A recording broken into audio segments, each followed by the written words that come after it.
हम पहले ही उस बिंदु को पार कर चुके हैं। बहुपरिवार बाजार अब निचले स्तर पर घूम रहा है और यह पुनर्प्राप्ति के लिए तैयार है। तो वह आपूर्ति बाजार द्वारा अवशोषित की जा रही है, वह किराए की आपूर्ति। और हम एक ऐसे चरण में हैं जहां आप जल्दी ही किराए पर अधिक दबाव देखना शुरू करेंगे, जैसे कि साल के अंत तक। मुझे लगता है हाँ, मुझे लगता है कि सभी मान लेते हैं कि हम अपनी वर्तमान आर्थिक स्थिति बनाए रखते हैं। चलिए ऐसा कहते हैं। तो अगर अगर वहाँ कुछ अन्य चर होते हैं, बहुत सारे चर हैं। हाँ, रोजगार दर बढ़ रही है या कुछ ऐसा, तो ये आय समग्र मांग को प्रभावित करेगा। और फिर दरें बढ़ाना लगभग असंभव है, भले ही आपके पास आपूर्ति पक्ष हो जहां इसे दरें बढ़ाने की आवश्यकता हो, क्योंकि अंत में ये सब आय के बारे में है। वह खरीद हो, वह खास किराए पर लेने। अब खरीद में आपके पास ब्याज दरों के साथ कुछ लचीलापन है। जब आप किराए पर ले रहे होते हैं तो ऐसा होता है, किराया वही होता है। आप उस किराए को फेड द्वारा ब्याज दरों को घटाने या 10 साल के ट्रेजरी के नीचे आने के आधार पर नहीं कर सकते। सही। हाँ, नहीं, उसके लिए एक लंबा समय लगता है। सही, क्योंकि अगर कुछ सस्ता पैसा जब फेड दरें घटाता है, अगर उसका कुछ हिस्सा डेवलपर्स के पास जाता है, तो वे अधिक अपार्टमेंट आपूर्ति का निर्माण करेंगे। जैसे उन्होंने 4 साल पहले किया था जब दरें बहुत सस्ती थीं। हाँ, लेकिन वह बेहद बोर्डम में स्टॉक, तो वह किराए के बाजार में लंबे समय तक कोई नरमी नहीं लाता। हाँ, ठीक है। मुझे लगता है कि दर्शकों के लिए मुख्य निष्कर्ष यह है, हर किसी को अपने सिर पर छत की जरूरत होती है। यही कारण है कि मुझे कभी कभी रियल एस्टेट के बारे में बात करना अच्छा लगता है। मैक्रो के विपरीत मैक्रो फेड की बैलेंस शीट के बारे में बात करना मजेदार है। अंततः हर किसी को रहने के लिए एक जगह की जरूरत होती है। किराएदारों के लिए उनके पास अभी कुछ अच्छी खबर है, खरीदारों के लिए यह अभी भी एक तरह की बुरी खबर की स्थिति है। जब तक हमें कुछ नरम आर्थिक डेटा नहीं मिलता जो थोड़ी अधिक आपूर्ति ला सकता है, और उस स्थिति में आप उम्मीद करेंगे कि खरीदारों के लिए राहत जल्दी मिलेगी। और इसलिए मुझे लगता है कि यह अच्छी खबर होगी, और अगर आप अभी घर खरीदने पर विचार कर रहे हैं और इस बीच आप शायद एक किराए का घर ले सकते हैं, या पिछले साल की तुलना में थोड़ा सस्ता, जब तक आप इंतजार कर रहे हैं, या अगर आप कीमतों के कम होने का इंतजार कर रहे हैं। हाँ, हाँ, मैं कहूँगा कि यह एक काफ़ी अच्छा बिंदु है। विचार करने के लिए यह एक काफ़ी उचित बात है। हमें इन ट्रंप नीतियों के बारे में बात करनी होगी क्योंकि उनका बहुत व्यापक प्रभाव है। हाँ, आगे बढ़ें। हाँ, तो स उनसे हो जाती हैं। पहला, मैं कहना चाहूँगा जॉर्ज, आप हमेशा क्रॉस करंट्स के बारे में बात करना पसंद करते हैं, है ना? तो ये सभी क्रॉस करंट्स हैं। पहला ये है कि ट्रंप ने अब हम बहुत सारे लकड़ी विकास को खोल दिया है। सही, तो आप जानते हैं सभी पेड़ प्रेमियों के लिए मैं बस ये कहना चाहता हूँ कि मुझे भी पेड़ पसंद हैं, लेकिन पेड़ एक फसल है। ठीक है, आप नहीं, कोई भी आप जानते हैं मक्का की कटाई के बारे में शिकायत नहीं करता। वे बहुत अधिक पेड़ काटने जा रहे हैं। ठीक है, उन्हें फिर से लगाया जाता है। वे एक ऐसी फसल हैं जिसे उगने में अधिक समय लगता है। वे बस एक फसल हैं। ठीक है, और मुझे पता है कि मुझे इस पर कुछ नफरत भरे मेल मिलेंगे, लेकिन एक पेड़ एक फसल है। ठीक है, और ट्रंप ने अधिक लकड़ी उत्पादन की अनुमति देने के लिए सभी प्रकार के कानून खोले हैं, क्योंकि मुझे नहीं लगता कि वह इसके लिए कनाडा पर इतना निर्भर रहना चाहते हैं। वह आवास विकास के लिए संघीय भूमि भी खोलना चाहते हैं। और आप जानते हैं ये 2 चीजें हैं जो घरों और किराए की कीमतों पर नीचे की ओर दबाव डालेंगी। लेकिन चलिए, आप जानते हैं उन्हें इससे अलग करते हैं। तो सबसे पहले लकड़ी पर आप जानते हैं कि यह काफ़ी हद तक छाया में रहेगा। तो मान लीजिए लकड़ी सस्ती हो जाती है, सही है, जो कि थोड़ी सस्ती होनी चाहिए। तो ये विकास के लिए एक इनपुट लागत है। लेकिन यह अन्य सभी घटकों की लागत से काफ़ी हद तक छाया में रहेगा, वे हिस्से जिन पर शुल्क लगाया जाएगा। और अगर वे शुल्क 25% हैं, तो यह निर्माण की लागत को बहुत अधिक बढ़ा देगा। और घर बनाने वाले वे किसी भी प्रकार के निर्माण में सबसे धीमी लीड टाइम में से एक हैं।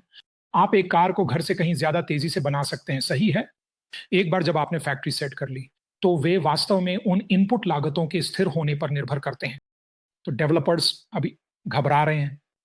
उन्हें नहीं पता कि क्या सोचना चाहिए। आप जानते हैं, ट्रंप की नीतियाँ उनके लिए कुछ अराजकता पैदा कर रही हैं, इसमें कोई संदेह नहीं है। और इसलिए ये 2 ऐसे कारक हैं, जो संभावित रूप से आवास को थोड़ा सस्ता बना सकते हैं। लेकिन चलिए 1 मिनट के लिए संघीय भूमि के बारे में बात करते हैं। विकास के लिए संघीय भूमि को खोलने से प्रवेश स्तर के घर की कीमत पर ही महत्वपूर्ण प्रभाव नहीं पड़ेगा, क्योंकि प्रवेश स्तर के घर के लिए भूमि की लागत बहुत कम होती है। आप जानते हैं, अगर अगर आप आज $400,000 का घर खरीद रहे हैं, जो आजकल प्रवेश स्तर है, तो उस भूखंड की लागत शायद लगभग $25,000 है। ये कुछ भी नहीं है। तो भले ही मान लीजिए संघीय सरकार डेवलपर्स को मुफ्त में भूमि दे दे और कहे कि यहाँ कुछ मुफ्त भूमि है, चाहो कुछ घर बनाओ। वे कहेंगे $25,000 की छूट के लिए धन्यवाद। ये बाजार को गिराने वाला नहीं है या कुछ भी नहीं। यह निर्माण सामग्री और श्रम है जो सारी लागत में आता है। और अधिक परस्पर प्रभाव। अमेरिका में निर्माण कार्यबल का लगभग 13% अवैध है, यही अनुमान है।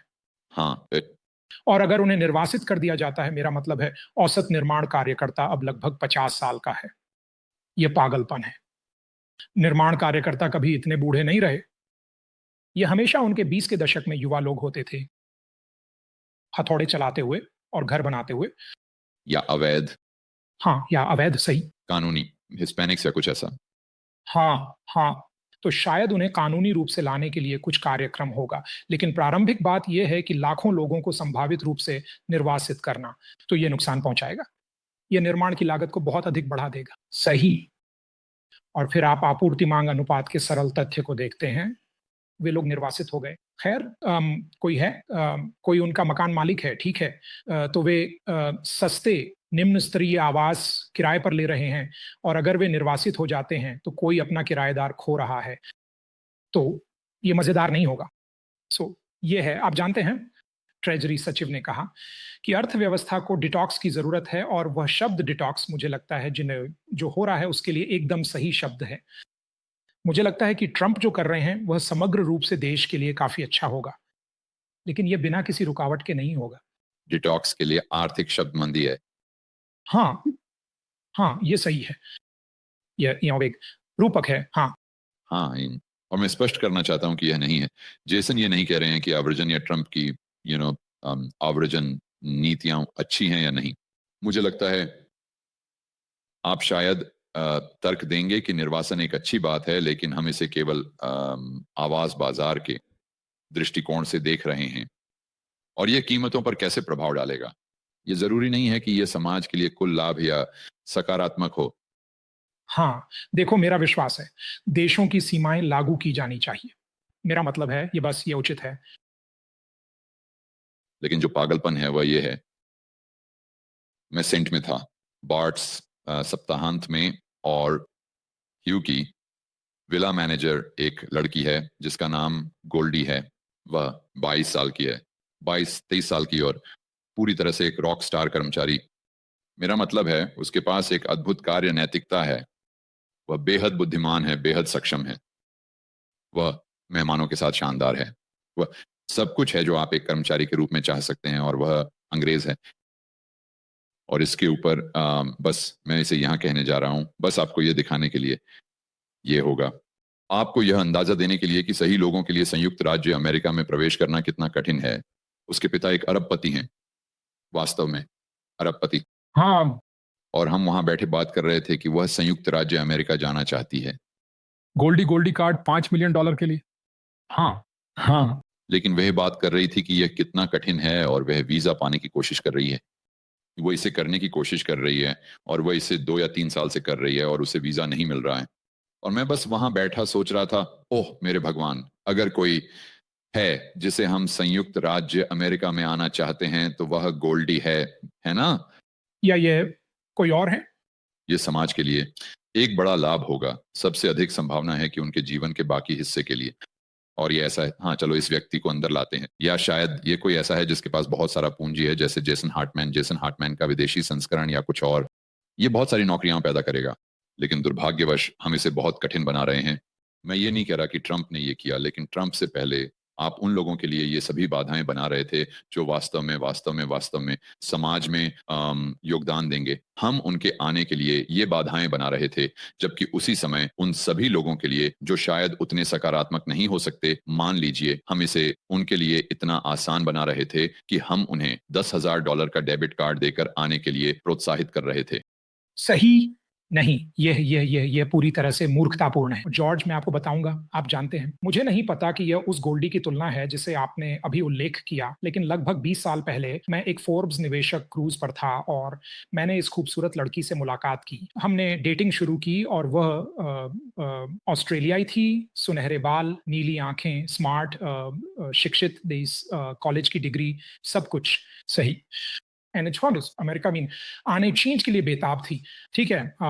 और आप जानते हैं कोई तरीका नहीं था कि वह अमेरिका में प्रवेश कर सके।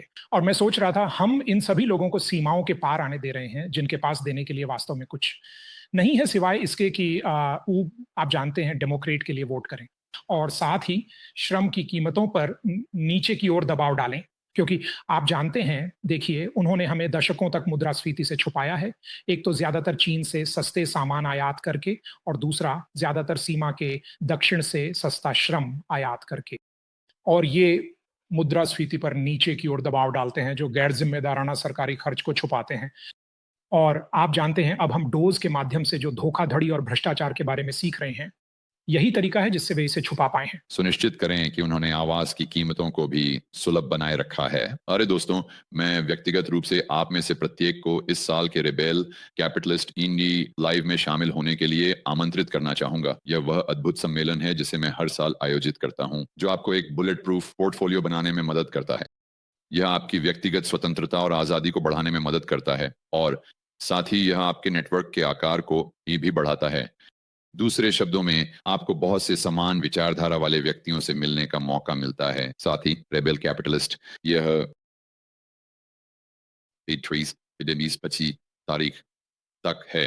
पिछले वक्ताओं में Robert Kiyosaki, Ron Paul, Peter Schiff, Mike Maloney, Lyn Alden जैसे लोग शामिल रहे हैं, कुछ नामों का उल्लेख करने के लिए। तो अपने टिकट जल्द से जल्द प्राप्त करने के लिए और यह जानने के लिए कि इस साल के रेबेल कैपिटलिस्ट लाइव में कौन बोल रहा है, आप इसे rebelcapitalistlive.com पर देख सकते हैं। और एक छोटी सी अंदरूनी जानकारी, यदि आप अपने टिकट जल्दी ले लेते हैं तो आपको छूट मिल सकती है, क्योंकि जैसे जैसे हम इवेंट के करीब आते जाते हैं टिकट की कीमत बढ़ जाती है। तो इंतजार मत कीजिए, अभी rebelcapitalistlive.com पर जाएं और अपने टिकट प्राप्त करें। और मैं आपको ऑरलैंडो में 20 से 25 मई के बीच मिलूंगा।